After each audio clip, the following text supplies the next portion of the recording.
मुश्किल में चालाकी दिखाना। एक बार एक बूढ़ा व्यक्ति होता है और उसकी एक खूबसूरत बेटी होती है। पिता और बेटी दोनों काफी गरीब होते हैं और काफी मेहनत करके अपना जीवन व्यतीत करते हैं। एक बार वह बूढ़ा व्यक्ति किसी जरूरी काम के लिए गांव के एक बड़े जमींदार से ब्याज पर पैसा उधार लेता है। आर्थिक स्थिति ठीक न होने के कारण बूढ़ा व्यक्ति जमींदार के पैसे समय पर लौटा नहीं पाता। उधारी के पैसे समय पर न मिलने पर वह जमींदार रोजाना ही उस बूढ़े व्यक्ति को पूरा पैसा देने के लिए तंग करने लगता है। एक दिन वह जमींदार बूढ़े व्यक्ति से कहता है, मैं तुम्हारा पूरा कर्जा माफ कर दूंगा यदि तुम अपनी बेटी की शादी मुझसे कर दोगे। वह बूढ़ा व्यक्ति जैसे ही जमींदार और उसकी बेटी की शादी की बात सुनता है, वह तुरंत ही मना कर देता है और जमींदार से कुछ और दिन की मोहलत मांगने लगता है। बूढ़े व्यक्ति के द्वारा तुरंत ही शादी के लिए मना कर देने पर जमींदार बोलता है, या तो तुम मुझे अभी के अभी मेरे पूरे पैसे वापस कर दो या फिर तुम और मैं एक खेल खेलते हैं, उससे तुम्हारा कर्ज माफ हो सकता है। बूढ़े व्यक्ति ने पूछा, कैसा खेल? जमींदार कहता है, खेल इस प्रकार का होगा कि मैं एक पोटली में काले और सफेद दो रंग के पत्थर डालूंगा। सभी गांव वाले के सामने तुम्हारी बेटी उस पोटली में से एक पत्थर निकालेगी। यदि उस पोटली में से तुम्हारी बेटी ने सफेद पत्थर निकाला तो मैं तुम्हारा सारा कर्ज माफ कर दूंगा और तुम्हारी बेटी से शादी नहीं करूंगा।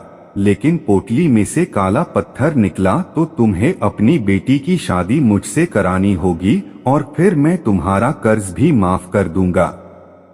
क्योंकि बूढ़ा व्यक्ति आर्थिक रूप से बहुत अधिक धनी नहीं होता है और वह इस स्थिति में भी नहीं होता है कि कुछ ही दिनों के अंदर उस जमींदार के सारे पैसे लौटा सके, इसलिए वह इस तर्क को मान लेता है।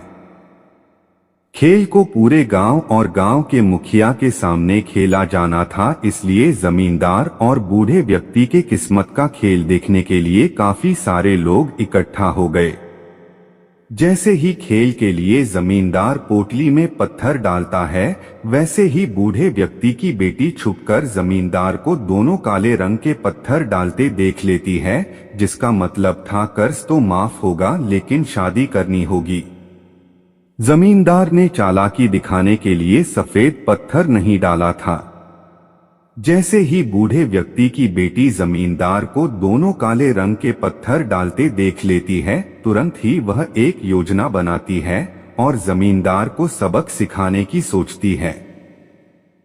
खेल खेलने के लिए जमींदार और बूढ़े व्यक्ति की बेटी को सभी लोगों के बीच में बुलाया जाता है और पोटली लड़की को दे दी जाती है।